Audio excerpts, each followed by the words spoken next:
আসসালামু আলাইকুম দর্শক, আশা করি ইনশাল্লাহ আপনারা সবাই ভালো আছেন। তো মাঝারি ধরনের লাল কোয়ালিটির এই মহিষগুলি তো আপনাদের মাঝে দেখানোর চেষ্টা করতেছি। তো আপনাদের যদি এই ধরনের কোয়ালিটির মহিষগুলি কিনতে ইচ্ছুক হন, অবশ্যই জয়পুরহাট জেলা পাঁচবিবি থানা গরু মহিষের হাটে আপনারা আসবেন।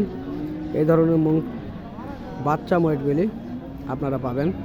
তো দেখতেছেন সুন্দর কোয়ালিটির এই বাচ্চা মহিষগুলি। তো এই ধরনের বাচ্চা মহিষগুলি আপনারা অ্যাভেলেবল পাবেন। এটা হলো লাল কোয়ালিটির। তো আপনারা যদি কালো কোয়ালিটির ইন্ডিয়ান জাতের মহিষগুলি চান, অবশ্যই এই যে দেখতেছেন আপনারা, এগুলি মাঝারি ধরনের ইন্ডিয়ান মহিষ। এগুলির এখনও বয়স হয় নাই। তো দর্শক, এই ধরনের বাচ্চাগুলি নিতে চাইলে অবশ্যই পাঁচবিবির হাটেতে আসবেন। এই ধরনের বাচ্চাগুলি অ্যাভেলেবল কালেকশান এই হাটটিতে হয়ে থাকে। তো দর্শক, দেশ ও দেশের বাইরে থেকে যে সকল ভাই ও বন্ধু আমার এই সকল ভিডিওগুলি দেখেন, তাদেরকে আমার ইউটিউব চ্যানেলের পক্ষ থেকে আন্তরিক শুভেচ্ছা ও ভালোবাসা। ধন্যবাদ।